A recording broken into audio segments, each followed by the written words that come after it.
আল্লাহর পথে জিহাদ করো। ফাকাতিল সূরা নিসার আয়াত, এক বচনের শব্দ, ওয়াহিদে মুজাক্কারে হাজার, এবং বলছে লা তুকাল্লাফু ইল্লা নাফসাকা। সর্বশেষ এই পৃথিবীর কারো ব্যাপারে যদি আপনি জবাবদিহি করতে নাও হয়, আপনি কিন্তু নিজের ব্যাপারে জবাবদিহি করতে হবে। নবীজিকে বলছে, নবীকে,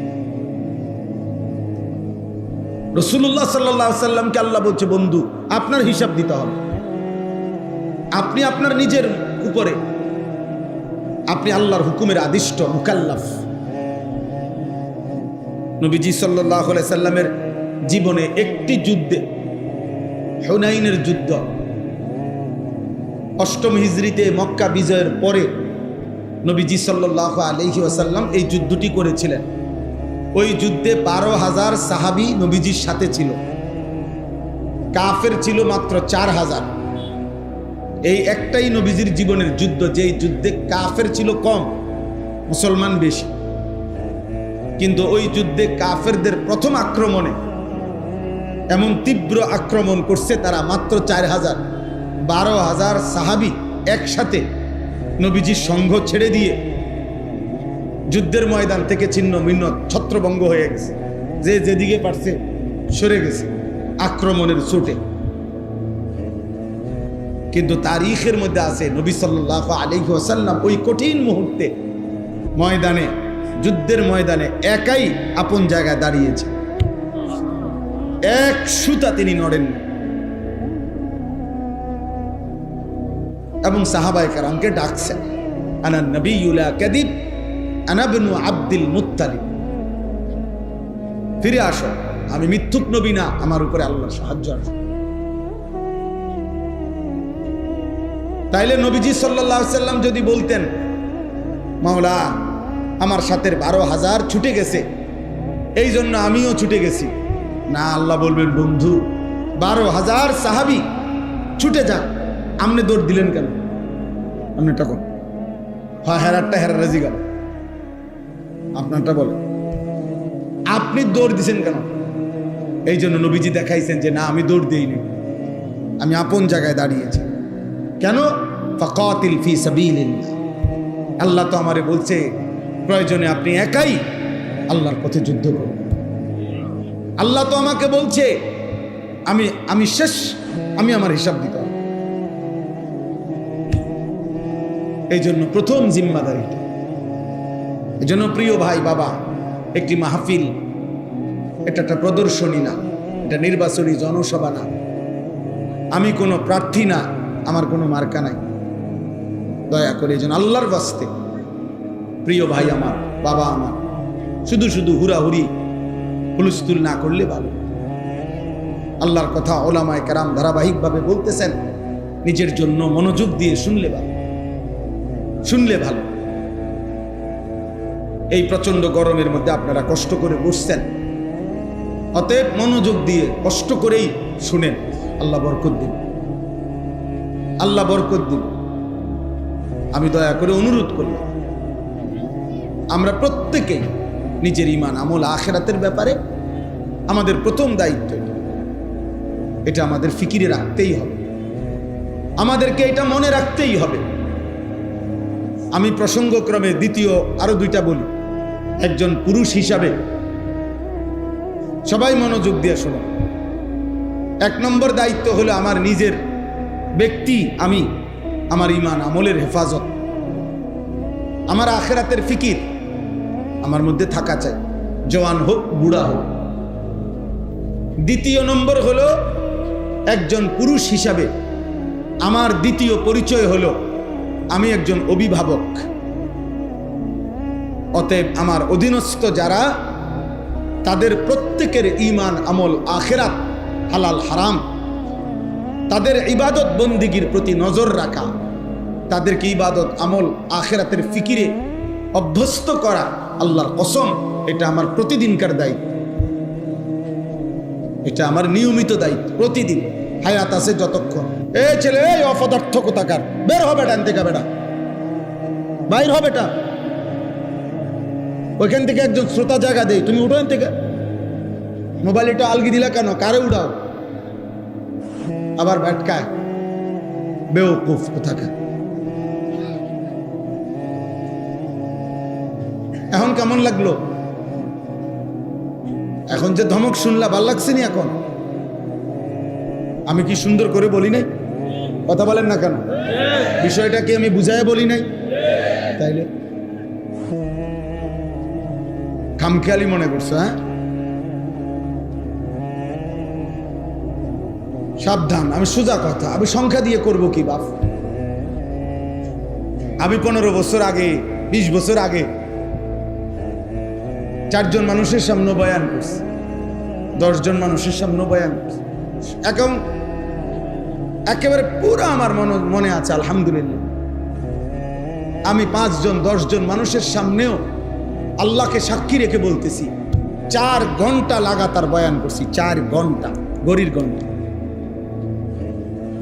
কোনো অসুবিধা না, এটা কোনো বিষয়ই না। অনেক মানুষ, কম মানুষ, কোনোটাই সফলতা কিংবা ব্যর্থতার কিছু না। মহান আল্লাহ রব্বুল আলামিন গ্রহণ করা, কবুল করা, এটা হলো মূল বিষয়। আল্লাহ গ্রহণ না করলে 100 কোটি মানুষও কিছু আসে না, কোনো ফায়দা নাই। বললাম না, জনপ্রিয়তা ধোঁকা, ধোঁকা।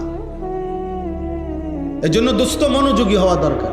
সাফ কথা, যত মানুষ আলহামদুলিল্লাহ মনোযোগী হয় আল্লাহর কথার প্রতি, মসজিদের ইমাম সাহেবের বয়ানের প্রতি, কোন উলামায়ে কেরামের কথার প্রতি, যেই লোকটাই চোখ দিয়া তাকাইয়া আন্তরিকভাবে মনোযোগ দিয়ে শুনে, ধীরে ধীরে তার জিন্দেগির পরিবর্তন হয়, জীবন বদল। ইমাম সাহেবের কথাতেই বদলাবে বেটা না। সারা দেশের জনপ্রিয় হুজুর হইতে হবে এটা কোনো জরুরি না।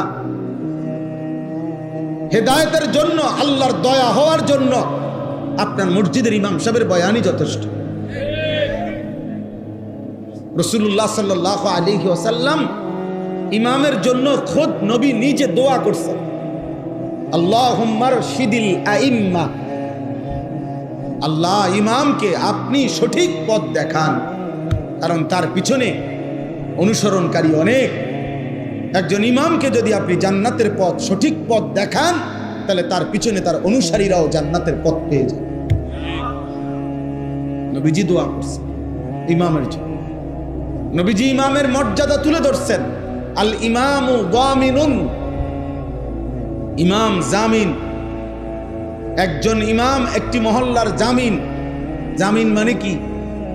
কোন আসামিকে উকিল, অ্যাডভোকেট কোর্টে জামিন করায়। জামিন করায় না, মানে কি?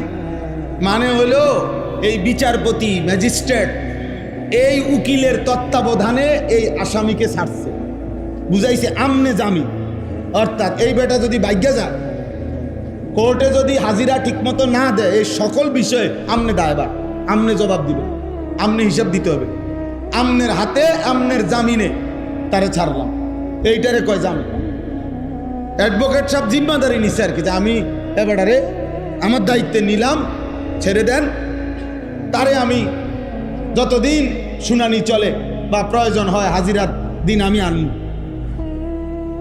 তাহলে উনি জিম্মাদার, জামিন, এইটারে কয় জামিন। আসামির জামিন হইছে মানে ওই উকিল সাহেব জামিন হইছে আর কি। ঠিক আল্লাহ নবী সাল্লাল্লাহু আলাইহি ওয়াসাল্লাম যেন বললেন, একটি মসজিদের ইমাম, মহল্লার ইমাম, একজন আলেমে দ্বীন, ওই মহল্লাবাসীর ঈমান আমল আখিরাতের জামিন। যেন বললেন যে আমি আপনাদের আখিরাত পরকাল ঈমান আমল এর দায়িত্ব নিলাম, যে ইনশাআল্লাহ আমি আপনাদেরকে আখিরাতের রাস্তা, জান্নাতের রাস্তা সঠিকভাবে দেখাবো। অনেক বড় জিম্মাদারি। ইন্নামা জুইলাল ইমামু লিউতাম্মা বিহি, নবী সাল্লাল্লাহু আলাইহি সাল্লাম বলেন, নিশ্চয় ইমামকে বানানো হয়েছে যেন মুসল্লিগণ, অনুসারীগণ তাকে অনুসরণ করে, এই জন্য অনুসরণ করে। এবং এখান থেকে শ্রদ্ধেয় উলামায়ে কেরাম যারা আইম্মায়ে হাজরাত, আপনাদেরও জিম্মাদারি, আপনারা এই পরিমাণ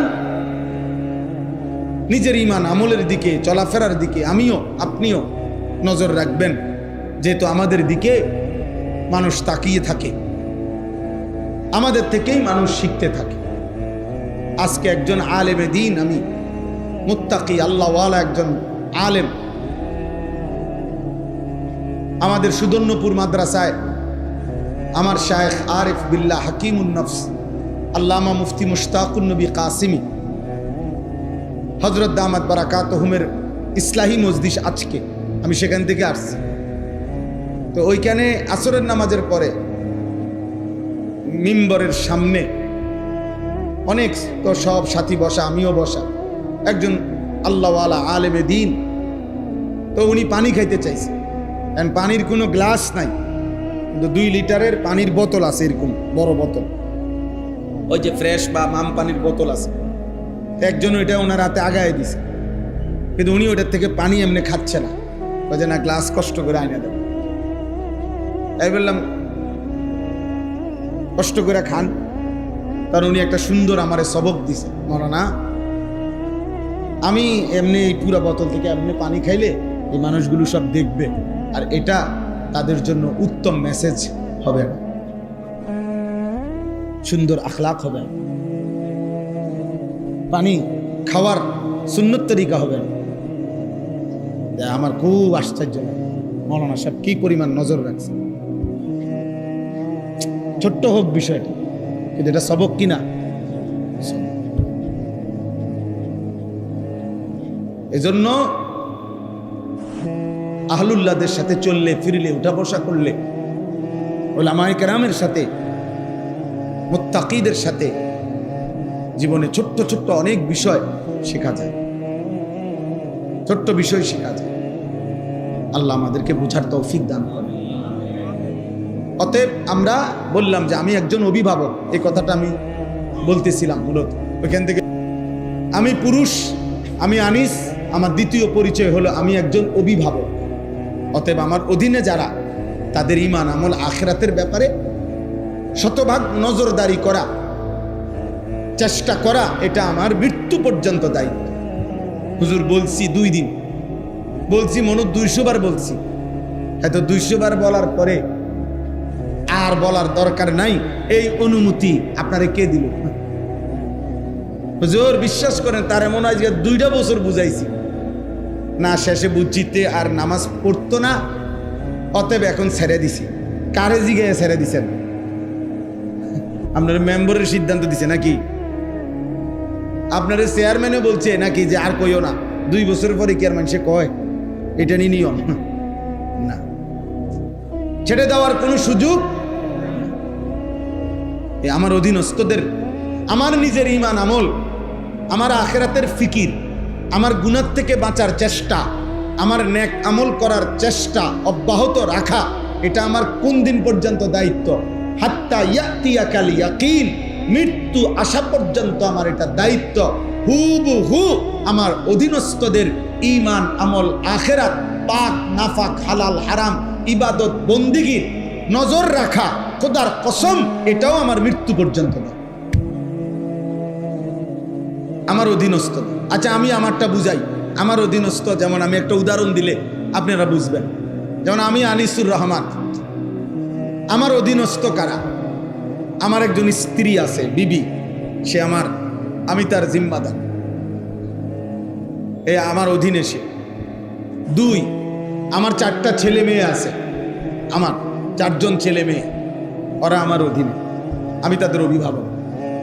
3, আমার গাড়িতে আমার 2 জন মানুষ আছে, সবসময় আমার সাথে থাকে, একজন ড্রাইভার, একজন আমার খাদেম ছেলে হাফেজ সাহেব। এরা 2 জন আমার অধীনে, আমি এদের অভিভাবক। 4, আমার একটা ছোট মাদ্রাসা আছে কুমিল্লা ক্যান্টনমেন্ট ময়নামতি সাহেবের বাজার, সেখানে 34 জন শিক্ষক কর্মচারী আছে, স্টাফ আছে, আমি তাদের অভিভাবক, তারা আমার অধীনে। ওইখানে 500 জন ছাত্র আছে, 494 জন, ধরেন 500 জন, এই 500 জন ছাত্রের অভিভাবক, তারা আমার অধীন। এলে এই মানুষগুলো, এই যেগুলোর কথা আমি বললাম, আমারটা আমি বললাম আর কি, আমি কমপক্ষে এদের ঈমান আমল আখিরাতের ব্যাপারে যত্নবান হওয়া, আমার সর্বাত্মক চেষ্টা করা, আল্লাহর কসম এটা আমার জিম্মা না। এখান থেকে একদিনেরও ছুটি নেই,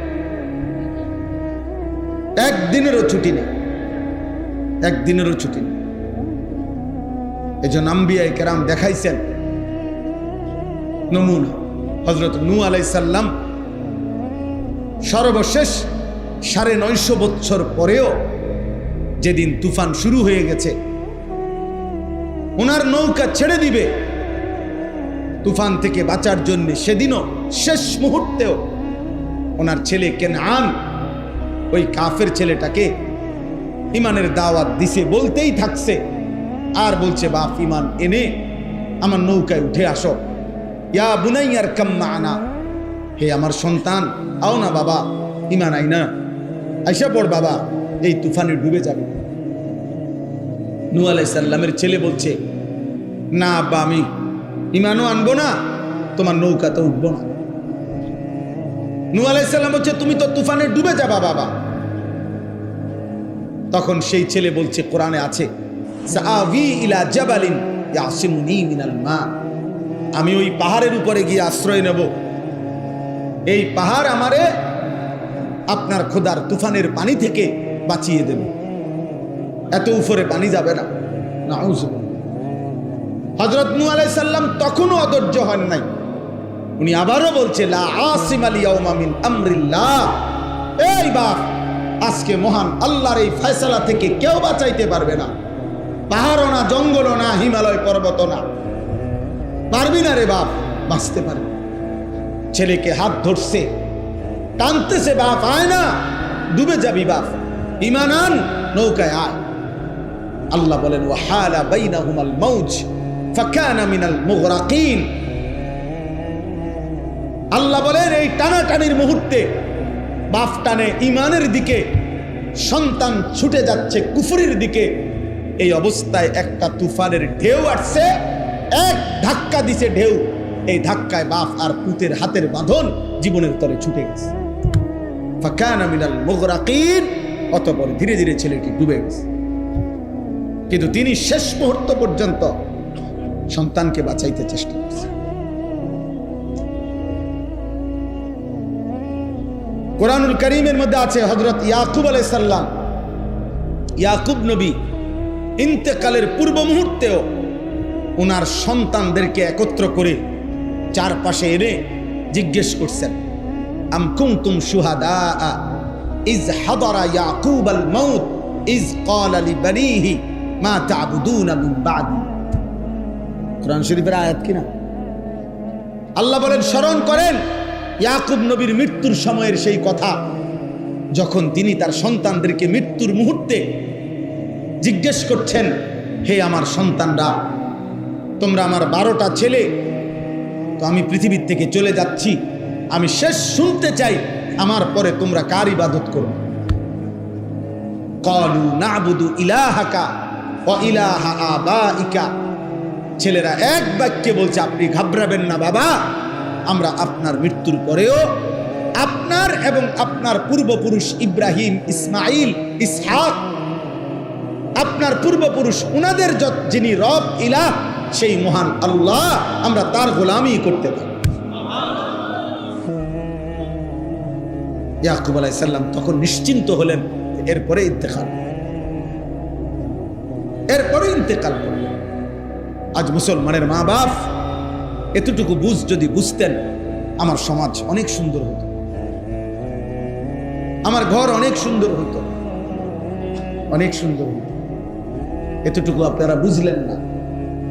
আপনারা মনে করছেন স্ত্রী সন্তানের জন্য আপনার দায়িত্ব ঘর, বিল্ডিং, দালান, সোফা, ফার্নিচার, খাট, পালং, বাজার, সদাই, ফর্ম ফিল আপ, রেজিস্ট্রেশন, বিদেশের টাকা, বাজারের ভিটি, জমি কিনা দেওয়া, বিল্ডিং সাজিয়ে দেওয়া, এরই নাম হচ্ছে বাবার দায়িত্ব। না রে বাপ, কোরআন কারীমে আল্লাহ বলছে, ওয়া'মুর আহলাকা বিস-সালাহ, তুমি তোমার পরিবারের সদস্যদেরকে নামাজের আদেশ করো, নামাজের আদেশ করো। আজকে যদি এতটুকু বুঝতেন, আমি প্রতিদিন একবার হলেও কথা বলি, আমার জিন্দেগির সবচেয়ে বড় আফসোস ওইটা, যে 16 বছর 18 বছরের 14 বছরের এত অল্প বয়সী মুসলমানের ছেলে